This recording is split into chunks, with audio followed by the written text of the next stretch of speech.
শার্টটা কত রাখতে পারবেন? ভাই 600 টাকা। ভাই একদমে তো বেচা কিনা হয় না, কম কত তাই বলেন। ভাই 600 টাকাই দাম, আমি বেশি দামাদামি করি না, এটার এক দামই, বুঝছেন? আমি এমন না যে বেশি দাম চেয়ে কম নেব। ভাই তারপরেও একদমে বেচা কিনা হয় না, কুমালি কুমার, নাহলে আমি অন্য দোকানে যাচ্ছি। ভাই আপনি অন্য দোকানে দেখতে পারেন, আমি 600 কম রাখতে পারবো না। থাক ভাই, আমি অন্য দোকানে যাচ্ছি। ঠিক আছে, যান। শোনো আতাউর, যখন কাস্টমার আসে আমি তখন কেমন কথা বলি, কেমন করি সেটা দেখবা, ফলো করবা।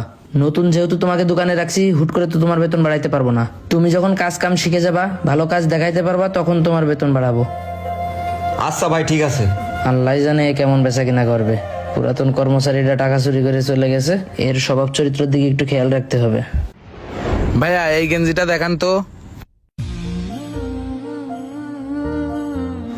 দেখেন, নতুন মডেলের গেঞ্জি।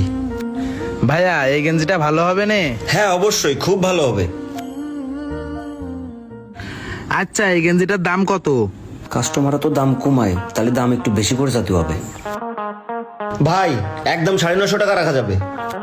ভাই দাম নিয়ে কোনো সমস্যা নাই, আপনি এর থেকে একটু ভালো গেঞ্জি দেখান। আচ্ছা ভাই, দেখাচ্ছি, দাঁড়ান। ভাই গেঞ্জিটা অনেক ভালো হবে এবং গেঞ্জিটা অনেক সফট। ভাই এই গেঞ্জিটার দাম কত?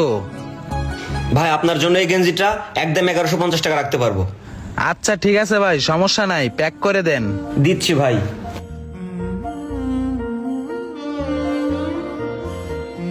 বিলটা দেবো কোথায়? ওই ক্যাশ কাউন্টারে দেন। আচ্ছা ঠিক আছে ভাই। ভাই একটা টি শার্ট। এই বিল কত হয়েছে? 1150 টাকা ভাই। কি নিছে? T shirt. কি টি শার্ট নিছে এত দাম? এদিকে আসো। হ্যাঁ ভাই। কি টি শার্ট দিছো? ভাই সাদা পোলোর টি শার্ট। সাদা পোলো টি শার্ট তো 700 টাকা দাম।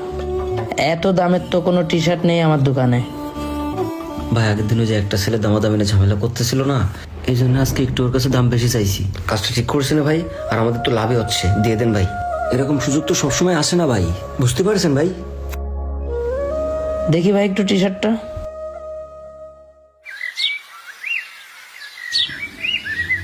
ভাই 750 টাকা দেবেন।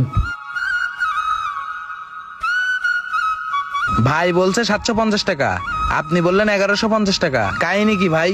ভাই যদি না থাকতো তাহলে তো আমি 1150 টাকা দিয়ে নিয়ে যেতাম।